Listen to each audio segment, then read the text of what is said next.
Proceso de programación quirúrgica. ¿Qué es un proceso?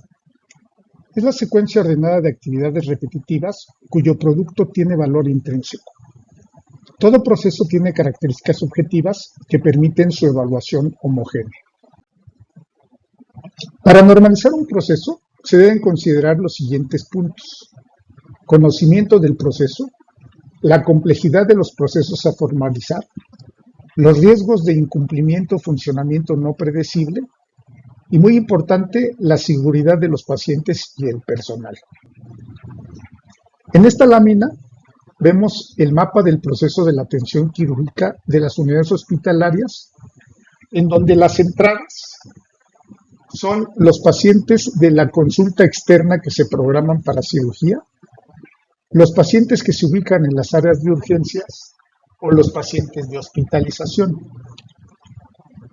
Los pacientes de la consulta externa candidatos a cirugía son evaluados en las reuniones semanales de la programación colegiada por un equipo multidisciplinario para la planeación de las intervenciones quirúrgicas.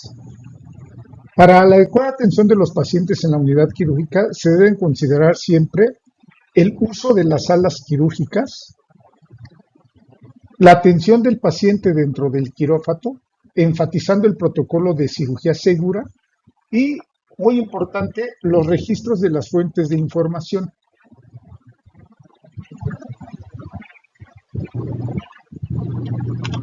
Las salidas van a ser los tipos de egreso después de las cirugías y pueden ser alta a domicilio, a hospitalización, a la unidad de cuidados intensivos o defunción de acuerdo a condiciones y gravedad de cada paciente.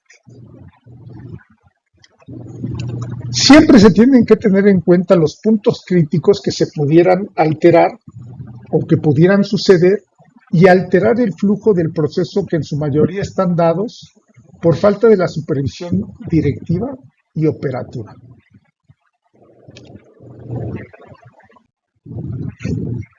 El proceso quirúrgico, para su entendimiento, lo dividimos de manera didáctica en tres fases: fase de solicitud, fase de programación y fase de eficiencia quirúrgica.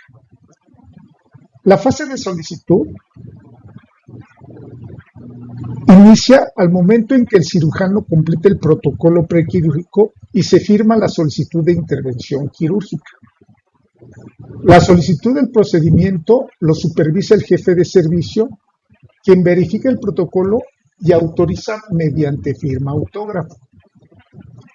Trabajo social recibe al paciente e identifica para hacer localizable.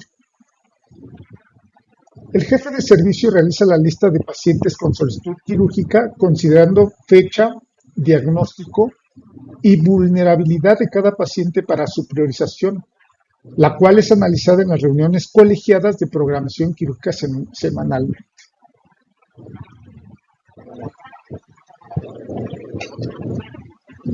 Los inconvenientes encontrados en esta fase y que deben evitarse son protocolos incompletos, discordancia de la lista de pacientes, lista de demanda incompleta, entre otros. Y aquí pasamos a la siguiente fase, que es la fase de programación. La programación quirúrgica se inicia al momento de tener todos los elementos necesarios para la cirugía. Estamos hablando de insumos, equipo médico y recursos humanos. El cuerpo colegiado de programación quirúrgica se conforma por las jefaturas de los servicios quirúrgicos, anestesiología, selle, trabajo social, abasto, conservación, personal y las subdirecciones médica y administrativa.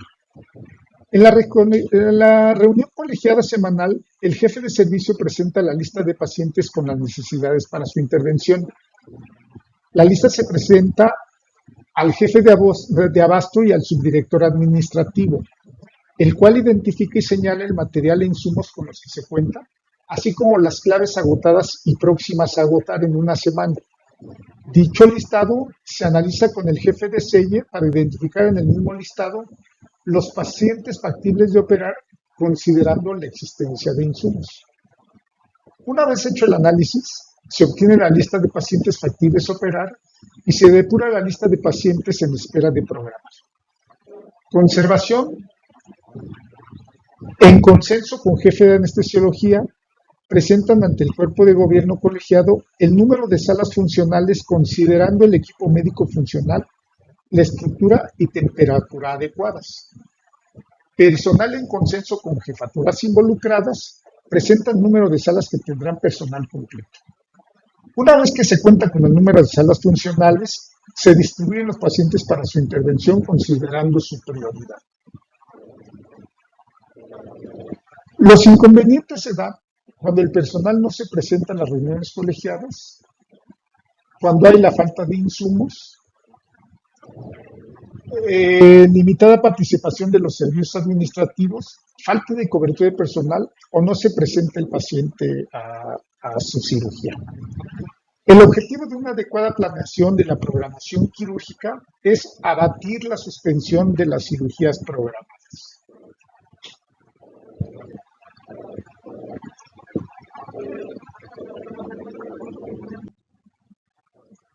Un elemento indispensable es la elaboración de una minuta de trabajo después de cada reunión colegiada semanal, en donde se anoten las acciones realizadas, saber los motivos que se están retrasando la programación quirúrgica de los pacientes, pero sobre todo, cuáles serán o fueron las acciones realizadas para lograr el cumplimiento de las metas y evitar la suspensión quirúrgica de los pacientes ya programados. Estas minutas siempre serán el respaldo ante una supervisión o ante una auditoría. La fase 3 o de eficiencia quirúrgica tiene que ver con el uso adecuado y eficiente de las salas quirúrgicas. El jefe de cirugía tendrá que realizar la programación quirúrgica considerando a los pacientes de la lista producto de la reunión colegiada, de los pacientes de las áreas de hospitalización y los pacientes que se encuentren en urgencias esperando un manejo quirúrgico. La organización de las salas a programar será con base a la prioridad médica, el tiempo promedio de cirugía y la planeación del uso de salas para procedimientos de urgencias. Siempre supervisar que la entrega de la programación quirúrgica sea con 24 horas de antelación, que la recepción del paciente en quirófano sea oportuna, que el personal esté completo dentro de la sala quirúrgica, el estricto apego a los preceptos de cirugía segura y el registro eficiente y confiable de las fuentes de información. ¿Cuáles son los inconvenientes que se pueden presentar para estar siempre atentos? Bueno, pues falta de camillero, recuperación saturada, inicios inoportunos por entrada tarde del personal a la sala, solicitud de urgencias imprevista, utilización de la sala para preparar a los pacientes, prolongación de los tiempos entre cirugía y cirugía sin justificación. Para evaluar nuestro proceso existen en otras instituciones indicadores que miden la actividad quirúrgica. El indicador de porcentaje de ocupación de salas quirúrgicas en turnos diurnos es un indicador de eficiencia y mide el grado de ocupación de las salas quirúrgicas funcionales de 8 de la mañana a 8 de la noche y nos sirve para llevar a cabo acciones que incrementen la eficiencia del servicio. El indicador de oportunidad quirúrgica en cirugías selectivas realizadas a los 20 días hábiles o menos a partir de su solicitud es un indicador de calidad de la atención que mide cuántos días nos tardamos en operar a un paciente después de firmar su solicitud. Los indicadores vistos de forma individual permiten mostrar las debilidades y fortalezas en los procesos y el objetivo es lograr que todos tengan un buen desempeño. Muchas gracias.